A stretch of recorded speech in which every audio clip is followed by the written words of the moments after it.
Tucson? Are you fired up? Are you ready to go? Man, it is good to be back. It is good to be back in Arizona. It's good to be back in Tucson. And I appreciate y'all coming out the day before homecoming. As we landed, we saw Colorado's buses at the airport. And I know, Colorado's got a couple good players, but I also know you guys have beaten them twice in a row, so don't bet against the Wildcats tomorrow. Come on. I love you back. But I am not here just to talk about football. I am here to ask you to vote for my friend and your outstanding Congressman, Raul Grijalva, for your next member of Congress from the 6th District, Kirsten Engel, for your outstanding next United States Senator, Ruben Gallego, and for the next President of the United States, Kamala Harris.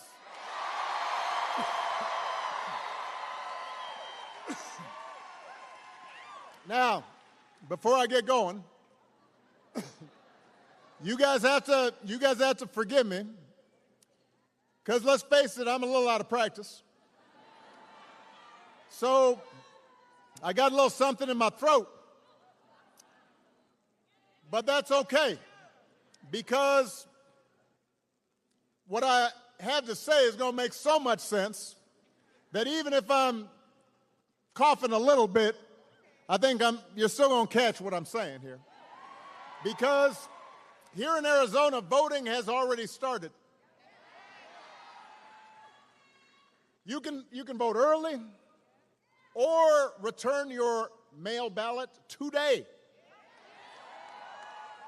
There's no reason to delay. What you waiting for? And of course, you can vote at your polling place on Election Day, November 5th.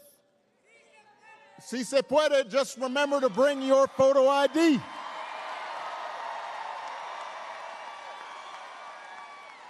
And I think, as Ruben mentioned, si se puede. But as Ruben mentioned, you need to make a plan. And if you've got any confusion, any uncertainty about what your plan is to vote, then you go to iwillvote.com/AZ. And then once you've got a plan, then you've got to make sure your friends and family make a plan to vote too.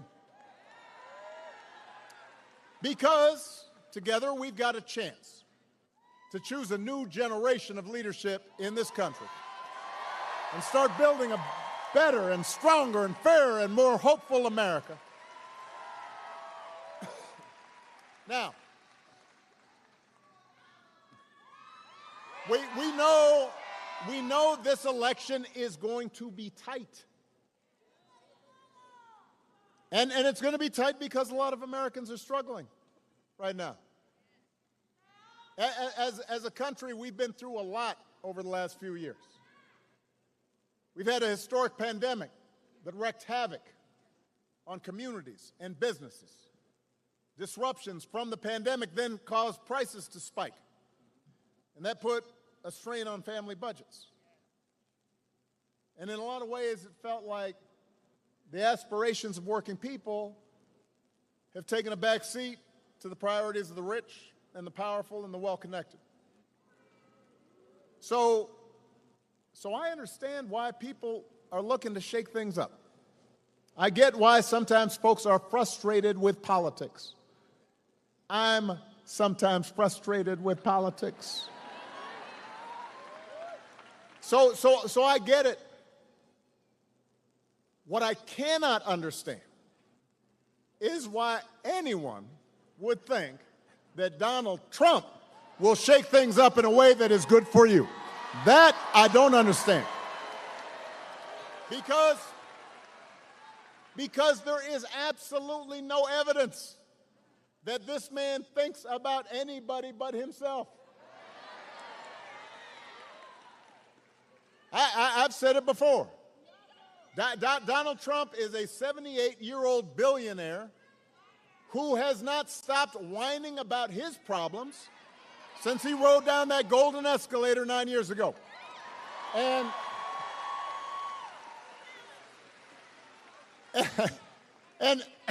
when he's not complaining, he's trying to sell you stuff. He's got his gold sneakers. He's got the $100,000 watch. Says it's a Swiss watch, but nobody can actually figure out where in Switzerland was this thing made. He's got, this is my favorite. He's got the Trump Bible. Wants you to buy the Word of God, Donald Trump edition. His name's going to be on there, embossed, right next to Luke and Mark and Matthew. And by the way, I will give you one guess. You could not make this stuff up. Where these Bibles are made. So, Mr. Tough Guy on China, except when he can make a few bucks, hawking his Trump edition Bibles. Come on, man. You can't make this stuff up. But he's doing it. And the reason he's doing it is because what he cares about is his ego and his money and his status. He's not thinking about you. Donald Trump sees power as nothing more than a means to his ends. He wants the middle class to pay the price for another huge tax cut that would mostly help him and his country club buddies. He doesn't care if he costs more women their reproductive freedoms because it won't make a difference in his life. Do not boo. Vote. They can't hear you when you boo, but when you vote, everybody can hear you.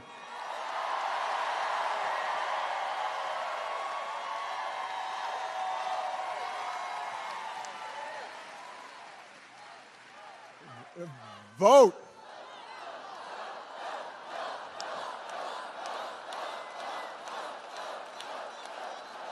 Most of all, Donald Trump wants us to think that this country is hopelessly divided between us and them, between the, quote, real Americans,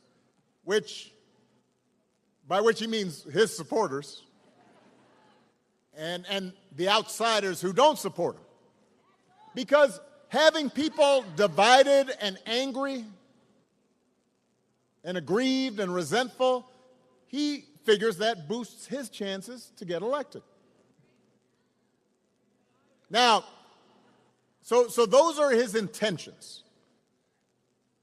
I do have to point out that along with his intentions, there is also a question of his competence. Have you seen him lately? I mean, he is out there, he's given 2.5 hour speeches, just word salads. You have no idea what he's talking about. He's talking about Hannibal Lecter. He's talking about this. He's talking about that. He held a town hall meeting where let me explain, because I've done a lot of town hall meetings. The point of a town hall meeting is to take questions.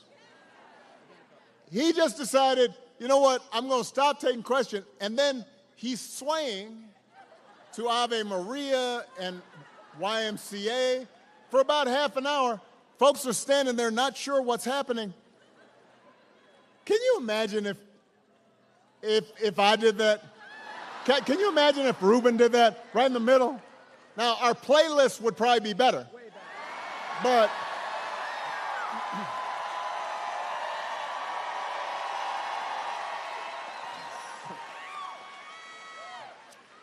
he called himself the father of IVF. I do not know what that means. You do not either. He said January 6th was a day of love. Do not boo, vote. It made January 6th sound like it was Woodstock. You would be worried if your grandpa was acting like this. No, I'm not joking. You would, right? You'd call up your cousins and you say, "Have you noticed?"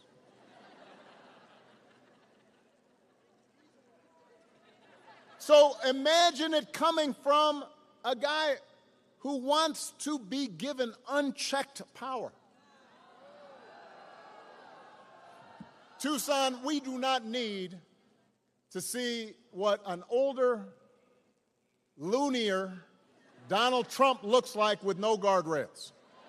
We have had enough of arrogance and bumbling and bluster and division. America's ready to turn the page. We're ready for a better story. We are ready for a President Kamala Harris.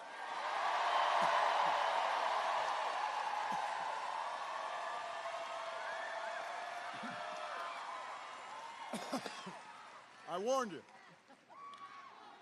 you. I gotta go ahead and chant that.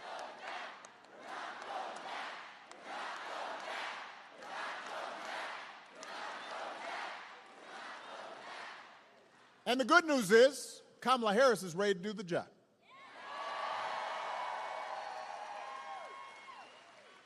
This is a leader who has spent her life fighting on behalf of people who need a voice, who need a champion. Somebody who was raised in the middle class, believes in the values that built this country, worked her way through college in McDonald's, served with distinction in every office she has ever held, who is as prepared for the job as any nominee for president has ever been. That's who Kamala is. And in the White House, she will have an outstanding partner in Governor Tim Walz.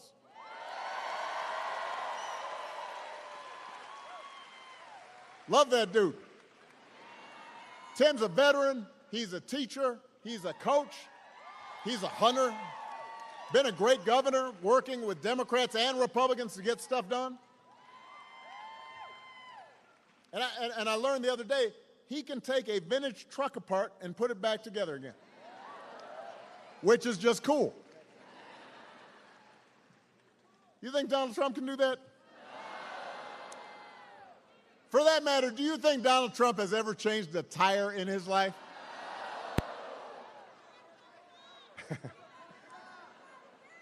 Yeah, you know, he's like having Jeeves change his tire.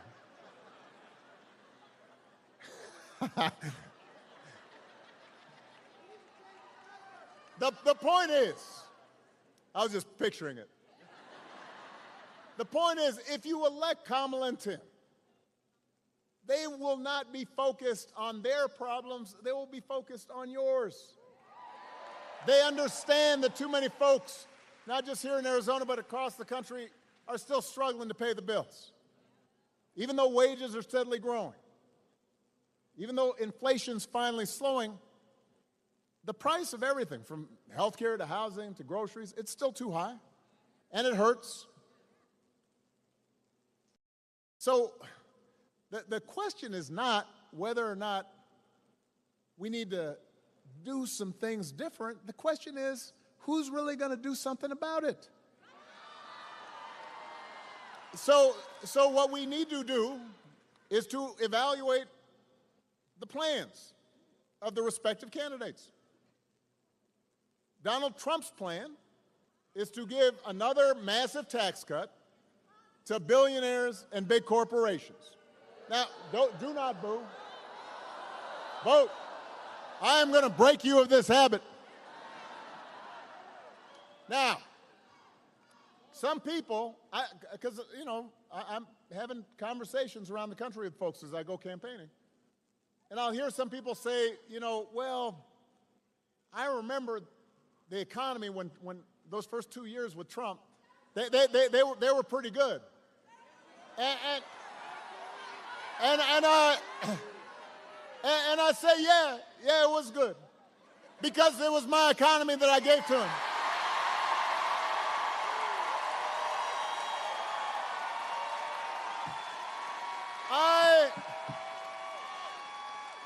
I had spent the previous 8 years cleaning up the mess that Republicans had left me.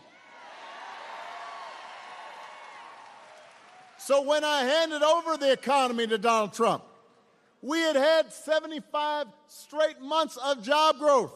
And I said, here you go. And all he did with it was give a tax cut to people who did not need one. And drove up the deficit in the process. And now he wants to do it again.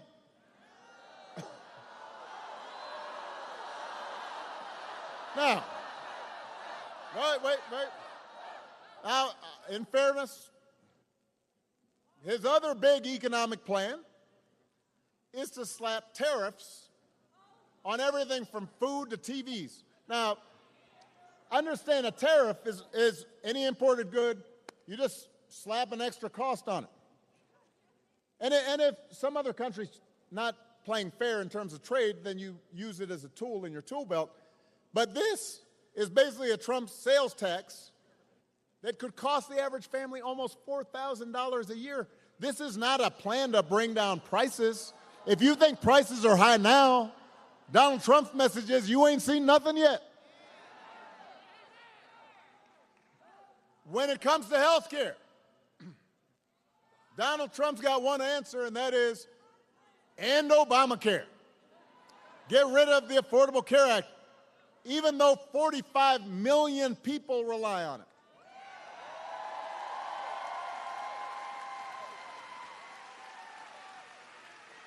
Couple of weeks ago, his running mate had the nerve, the chutzpah, to say that Donald Trump salvaged the Affordable Care Act. What? Donald Trump spent his entire presidency trying to dismantle it, and he couldn't even do that right. Thanks to John McCain, he didn't do it.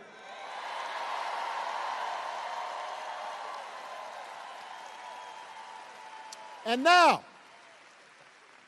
8 years after he was elected, after all the arguments against Obamacare have been proven to be wrong, and even folks who don't like me sure like that insurance, when he was asked about it, he said, well, I have a concept of a plan for how I might replace it. Now, I want you to think about that. Let's say your boss gives you an assignment, says she needs it by Friday. Friday rolls around, your boss says, so, did you finish that project I asked for? Well, I haven't actually started, but I do have a concept of a plan. Students here at Arizona, you could try it with your professors.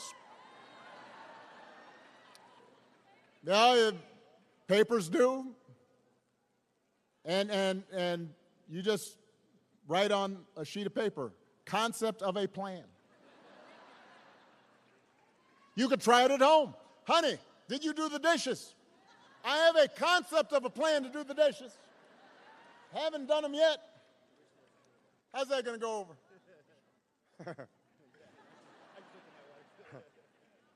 If it wouldn't work for you, why should it work for the President of the United States? But the good news is that Kamala Harris does not have concepts of a plan. She has an actual plan to make your life better.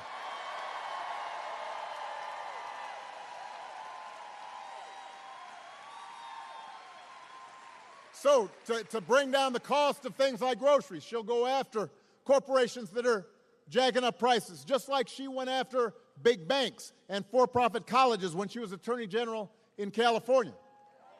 And believe me, when Kamala does, nobody's going to want to stand in her way. I've witnessed it. I remember after the home mortgage crisis, Kamala pushed me and my administration harder than any other Attorney General in the country to make sure homeowners got a fair settlement. And it didn't matter that I was a Democrat. She wasn't going to let anything stop her from winning as much relief as possible for the families who deserved it. That's who she is. That's the kind of president Kamala Harris will be.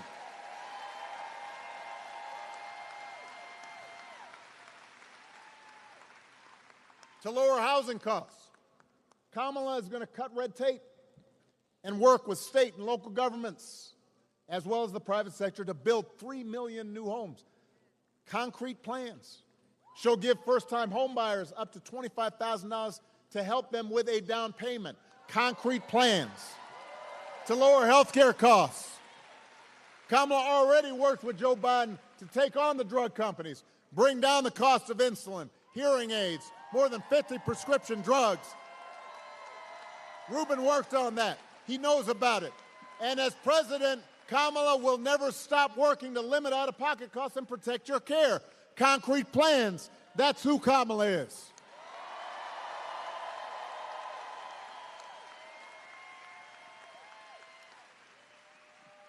And instead of giving more tax cuts to billionaires and people who don't need them and raising prices on working families, Kamala is going to give a tax cut to 100 million middle-class and working people here in America.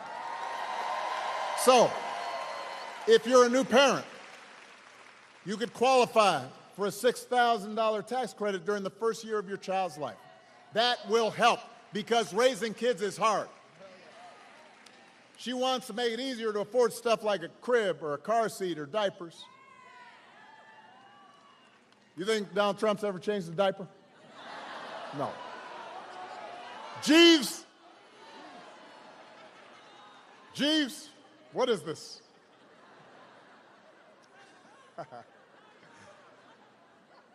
If you're starting a small business, Kamala Harris will give you a $50,000 tax credit to help you get it off the ground. She believes in entrepreneurship. That's who Kamala is. That's what she stands for, not concepts of a plan, actual plans. Now, if you challenge Trump or J.D. Vance on these quote-unquote concepts, they'll fall back on one final answer. This is their go-to. After everything else makes no sense, they'll go, and it doesn't matter what the issue is, housing, health care, education, paying the bills, he'll blame immigrants. He wants you to believe that if you let him round up whoever he wants and ship them out, all your problems will be solved. Now, wait, hold on a second, because this is a serious piece of business. Arizona is a border state. You know there are real issues at the border. We can't pretend there are not. We are a nation of laws, and we are a nation of immigrants. We were built on immigrants looking for a better life. We also have to make sure that the system works the way it was supposed to, right? So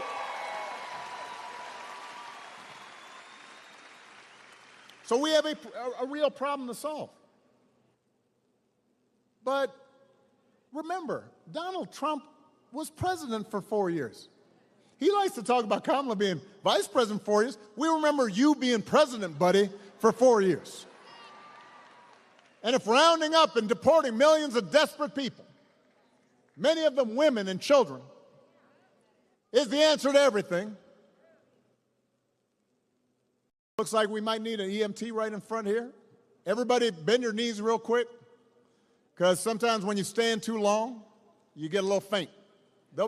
She'll be all right. Just got to make sure, and drink something if you got it, all right? Good job, EMTs.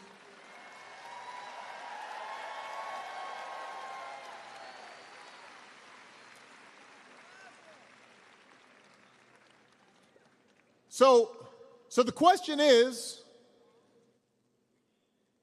why didn't he actually solve the problem when he was in power? Why was the number of undocumented immigrants basically the same when he left office as when he took office? I'll tell you why. Because he didn't have a real plan, and he still doesn't. What he had is talking points. What he had is a concept of a plan. And by the way, it was a mean and ugly concept.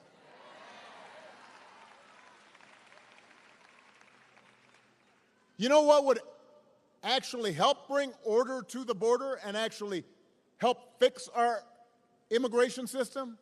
The bipartisan deal that Kamala Harris supported, even though it was written by one of the most conservative Republicans in Congress, and Donald Trump deliberately lobbied against it and told Republicans don't vote for it because he figured that if you passed it, he would not be able to engage in the same kind of fear-mongering that he's been doing.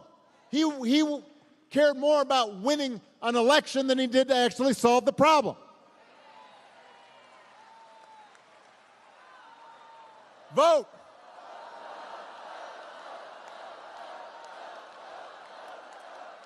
We do not need a president who's willing to make problems worse to make his politics better. We need a president who actually cares about solving problems, making your life better. That's what Kamala Harris will do. And that's why you got to vote. And to help her do it, she needs a Senate full of public servants like Ruben Gallego.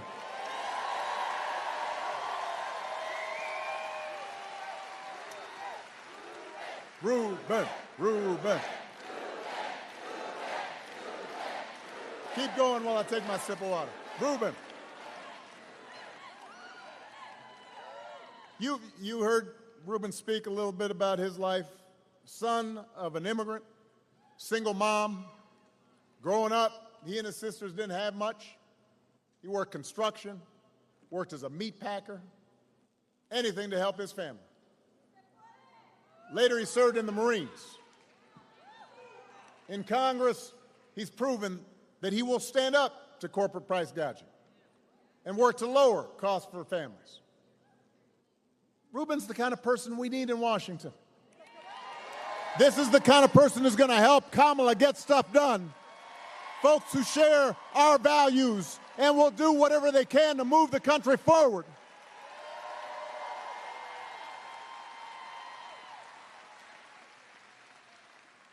And him teaming up with Mark Kelly, man, that's a powerful 1-2 punch right there.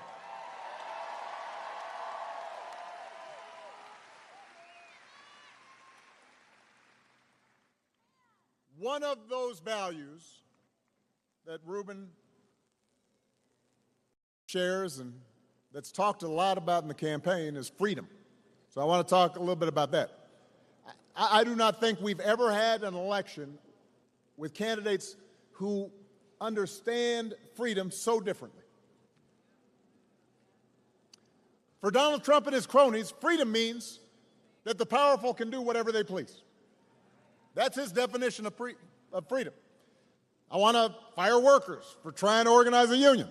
I should be free to do so. You know, they want the freedom to throw out votes if they lose an election.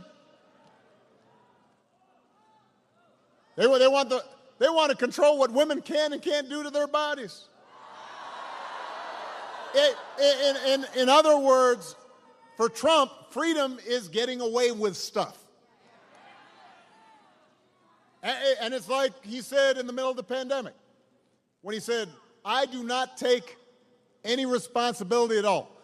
I'm not sure any American president has ever uttered those words other than Donald Trump. I do not take any. People were dying. Hospitals overrun. I do not take any responsibility at all. That's his idea of freedom. I do what I want, and I'm not responsible for anything. We have a broader idea of freedom. We believe in the freedom to provide for our families if we're willing to work. The freedom to breathe clean air and drink clean water. The freedom to send our kids to school without worrying if they'll come home safely.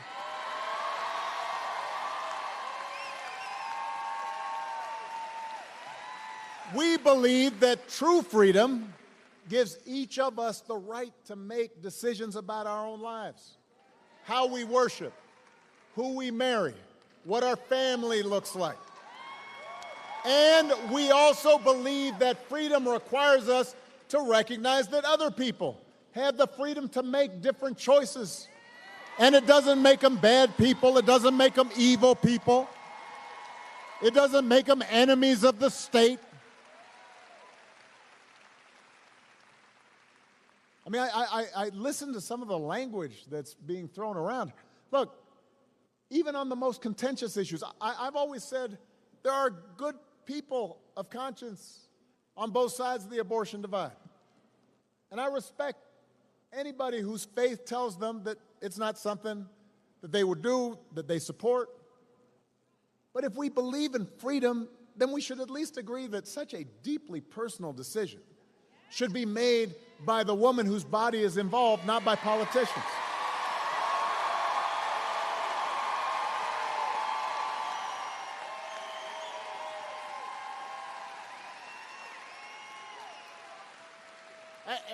And it's been fascinating to watch Donald Trump just try to tie himself into a pretzel on this issue, because he sees that what his party has been doing is unpopular. And so when he ran for president the first time, he said he would support punishing women who got an abortion.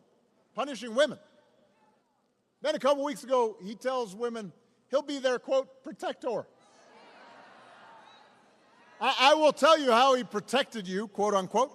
He handpicked 3 of the Supreme Court justices who overturned Roe versus Wade. He bragged about it, and now there are Trump abortion bans in 20 states, many of them with no exceptions for rape and incest. And he's out there saying, well, you know, everyone wanted it this way. Really? Donald Trump may be confused, but let's be clear about what's at stake here. If you send Ruben Gallego to the Senate, he'll vote to restore the reproductive freedom that women had for nearly 50 years. And if Congress passes that bill, Kamala Harris will sign it into law.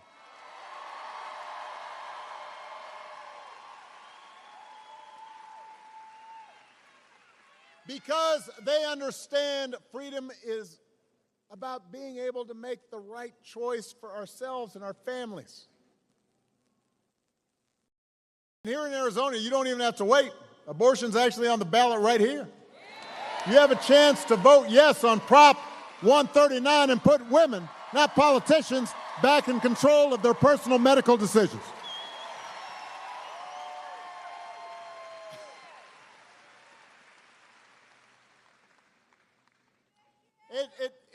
It's an example of how, at the end of the day,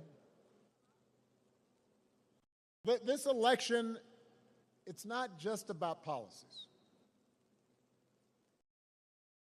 It's not just about plans or concepts of a plan. It's about values. It's about who we are, how we treat each other, the example we want to set for our children and their children. It's about character. Some of you know that when I was growing up, I didn't have a father in the house. But I was lucky enough to have people around me. A stepfather for a time, my grandparents, teachers, coaches, and most of all, my mom, who taught me the difference between right and wrong, who showed me what it meant to have integrity and to be honest, and to be responsible, and to work hard, and to treat other people the way I wanted them to treat me. And I suspect most of you grew up the same way. And I wasn't perfect right off the bat. And sometimes I didn't live up to those values, and I made mistakes. And I tried to learn from them. And then as I got older, I continued to benefit from people who reinforced those values. And obviously, my wife, Michelle, was one of those people.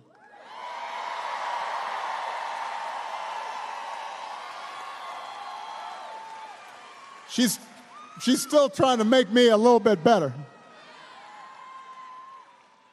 But it wasn't just Michelle. It was also friends and coworkers and neighbors, and even political opponents, people on the other side of the aisle. And I already mentioned it before. Being here in Tucson, I'm thinking about my friend John McCain. Yeah. Now, I don't want to over-romanticize our relationship, and John was conservative, to put it mildly. Ran against me in 2008. Talked about me on the campaign trail. But you know what? He understood that some values transcend party. He believed in honest argument and hearing the views of other people. He didn't demonize his political opponents. You remember the time at the end of the campaign when a woman at one of his rallies said, Obama, you can't vote for that Arab. He's not even a citizen. And she started going on a rant, and he said, ma'am, hold on a second. I have a lot of disagreements with Senator Obama, but I serve with him. He's a good man. He's an honorable man. He's a patriotic American. Shut it down. He knew that if we get in the habit of bending the truth to suit political expediency or party orthodoxy, our democracy can't work. Man had character. People like Gabby Giffords and Mark Kelly have character.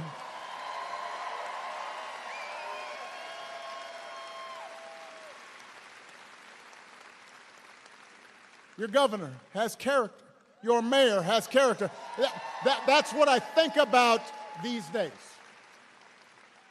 I think about this a lot because it's so different from what we see right now out of the Republican nominee. And increasingly, the entire party has just decided it's okay. I mean, one of the most disturbing things about this election and Donald Trump's rise in politics is how we seem to have set aside the values that people like a John McCain stood for. Values we were taught. A few weeks ago, we had one of the deadliest hurricanes in American history. And President Biden and Vice President Harris were down in North Carolina meeting with local officials and comforting families.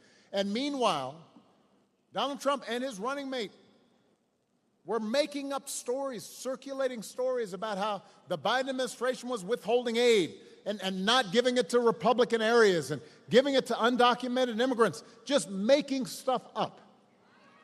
And even Republicans on the ground said it was a bald-faced lie. And there were real consequences to this. The other day, a man was arrested for threatening FEMA workers, emergency relief workers, because he believed some of those lies that were being spread. This isn't harmless. Yet people some workers have been forced to relocate because they're worried about their safety. People who are just trying to help. And you're trying to exploit that? Folks at their most vulnerable? It is shameful. And because Donald Trump feels like making stuff up, you've got hard-working public servants who cannot do their jobs. And you've got desperate families being left to fend for themselves. Some of them are not even applying for aid they're eligible for because they've believed that, well, there's no point because I'm not going to get help. So my question is, when did that become okay? But look, just hold on a second. I really want to focus on this. No matter where you are on the issues, how could you go along with that? If your coworkers acted like that, they wouldn't be your coworkers for very long.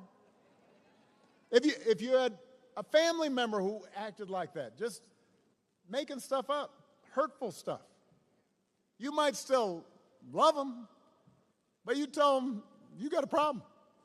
And you certainly wouldn't put them in charge of anything. And yet when Donald Trump lies or cheats or bullies or shows utter disregard for our Constitution, when he calls service members like John McCain losers because they died in battle or were captured, when he calls fellow citizens vermin or the enemy within, people make excuses for it. They think it's okay, so long as their side wins. And I have to say, I've noticed this especially with some men who think Trump's behavior, the bullying and the putting people down and acting all, pretend tough guy, that somehow that's a sign of strength. I am here to tell you that is not what real strength is. Never has been. Real strength is about working hard and carrying a heavy load without complaining. Real strength is about taking responsibility for your actions and telling the truth even when it's inconvenient. Real strength is about helping people who need it and standing up for those who can't always stand up for themselves. That's what we should want for our daughters and our sons. That's what I want to see in the President of the United States of America.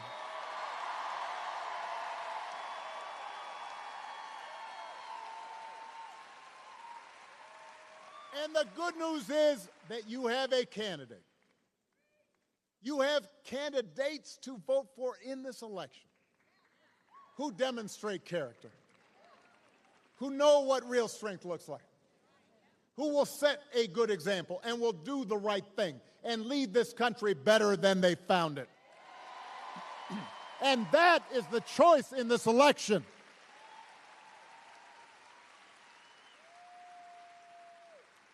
So, if you are talking to friends and family and neighbors, it's hard to have political conversations right now.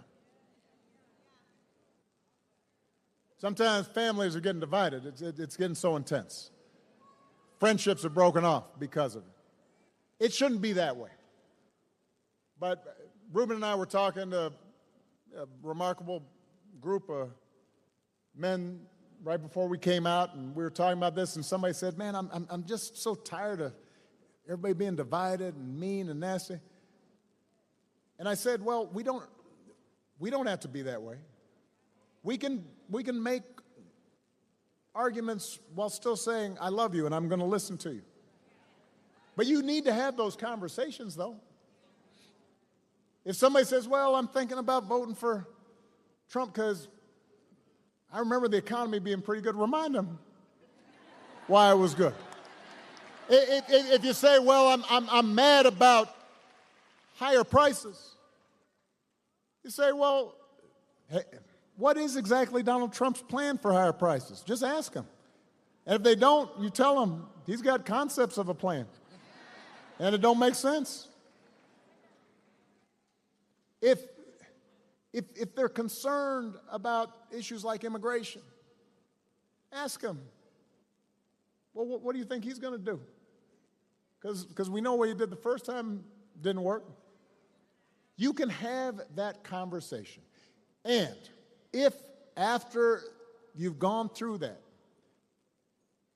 and the folks who are unconvinced say, yeah, I don't know, I still like him, then I think you have to then say, yeah, but what about character?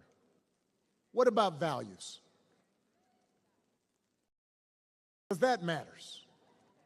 It's not just policies are on the ballot.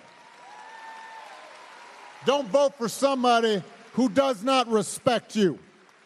Don't vote for somebody who makes fun of people because they're not like them. Don't prey on people who are weaker than you. It's about values. It's about character. So whether this election is making you feel excited or scared or hopeful or frustrated or anything in between, do not sit back and hope for the best. Get off your couch and what? Put down your vote and do what? Vote for Kamala Harris as the next president of the United States. Vote for Tim Walz as the next vice president of the United States. Vote for Ruben Gallego and this whole incredible Arizona Democratic ticket. Tell your friends and family members and neighbors to do the same.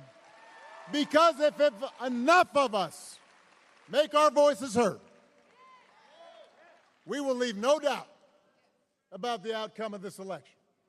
We will leave no doubt about who we are and what America stands for. And together we will keep building a country that is more fair and more just and more equal and more free. That is our job. That's our responsibility. Tucson, let's go do it. Thank you. I love you. Bye-bye.